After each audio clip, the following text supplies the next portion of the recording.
એ પછી પણ ઘટાડો છે. તો શું છે પરિણામો સાથે કેબલ એન્ડ વાયરના કંપનીઓની સ્થિતિ જાણીએ સહયોગી તૃપ્તિ કપૂરિયા પાસેથી. જે તૃપ્તિ જણાવો શું ખાસ વિગત? ગુડ આફ્ટરનૂન નીરજ આજે જોઈ રહ્યા છે કે ખાસ કરીને કેબલ એન્ડ વાયર્સ કંપનીઓમાં આજે આપણે શાર્પ ડિક્લાઇન તરફ કારોબાર થતો જોવા મળ્યો છે. ઓવરઓલ પરફોર્મન્સની પણ વાત કરશું તો છેલ્લા એક મહિનામાં પણ ઘણો સારો ઘટાડો અહીંયા આપણને જોવા મળ્યો છે. નો ડાઉટ પોલીકેબ્સના રિઝલ્ટ પણ આપણને સારા આવ્યા હતા, ત્યારબાદ પણ એક નફા વસૂલી જોવા મળી રહી છે. હેવેલ્સના જે રિઝલ્ટ આવ્યા ત્યાં પણ આગળ જો નજર કરશું તો નફો લગભગ આપણને 6.5% અહીંયા વધતો જોવા મળ્યો છે. આવકના ફ્રન્ટ પર પણ આપણે 14%ની સારા એવો ગ્રોથ જોયો છે. એબિટાના ફ્રન્ટ પર પણ આગળ જો નજર કરીએ છીએ ત્યાં પણ આપણને લગભગ 22%ના સારા એવો ઉછાળો જોવા મળ્યો છે. માર્જિનના ફ્રન્ટની આગળ જો વાત કરશું ત્યાં પણ પોઝિટિવ નંબર્સ છે. લગભગ આપણને 9%ના માર્જિન્સ અહીંયા આવતા જોવા મળી રહ્યા છે. પરંતુ ઓવરઓલ મેઇન રીઝન શું છે, શું કામ એના કારણે અહીંયા આપણને એક શાર્પ ડિક્લાઇન તરફ અહીંયા કારોબાર થતો જોવા મળ્યો છે? તો પહેલું રીઝન એમ કહી શકાય કે કોમોડિટી પ્રાઇસમાં જે હિસાબે એલ્યુમિનિયમ્સ અને કોપરના પ્રાઇસીસ વધ્યા છે તેની સીધી ઇમ્પેક્ટ જે છે અહીંયા આપણને જોવા મળી રહી છે. તે સિવાય અદાની એન્ટરપ્રાઇઝીસનું જે હિસાબે આ કેબલ વાયર કંપનીમાં જે એન્ટ્રી થવી જે છે તેને કારણે કંઈક કોમ્પિટિશન અહીંયા વધતી જોવા મળી રહ્યું છે.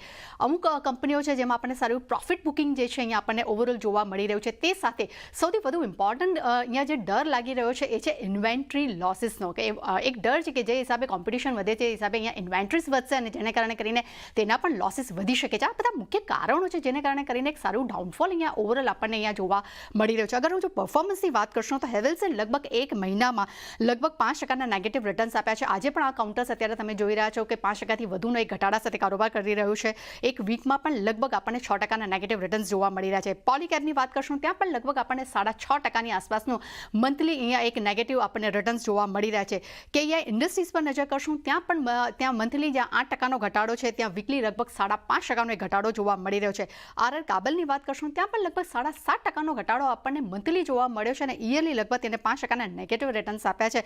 અને અગર જો હું ફિનોલેક્સ એબલ્સની વાત કરશું ત્યાં પણ સેમ સિચ્યુએશન જોવા મળી છે. એક મહિનામાં 6%ના નેગેટિવ રિટર્ન્સ છે, ત્યાં આપણને વીકલી લગભગ 3.5%ના એક નેગેટિવ ટ્રેન્ડ અહીંયા જોવા મળી રહ્યા છે. એટલે ડેફિનેટલી કોમોડિટી પ્રાઇસીસમાં જે ઉછાળો આવ્યો છે જેને કારણે કરીને કાચા માલના પ્રાઇસીસ વધી રહ્યા છે તેનો સીધો નેગેટિવ ઇમ્પેક્ટ ઓવરઓલ અહીંયા જોવા મળી છે અને સારું પ્રોફિટ બુકિંગ જે છે ત્યાં બધી જ કંપનીઓમાં હાલમાં આપણે જોઈ રહ્યા છીએ. જે આભાર તૃપ્તિ અમારી સાથે જોડાઈને સમગ્ર ચર્ચા માટે. તો જુઓ ખાસ કરીને આ બધા કારણો તો છે જ, પરંતુ હેવેલ્સના મેનેજમેન્ટ આજે સહયોગી ચેનલ સાથે જોડાયા હતા અને એમણે એમની સાથેની વાતચીતમાં કહ્યું છે કે કોપર, એલ્યુમિનિયમ, ચાંદી આ બધાના ભાવ વધારાને કારણે ટૂંકા ગાળે માર્જિન પર અસર આવશે. આવો સાંભળે તેમણે ડિટેલમાં શું કહ્યું. Everybody is right now grappling with how to pass on this cost increase to the market. Cables and wires business, definitely it has to be passed on immediately because 70 to 80% of the material, raw material is copper and aluminum, and it is being transferred, being passed on. But yeah, in a very short period of time, it can impact margins, but over a period of time, the margins become normal.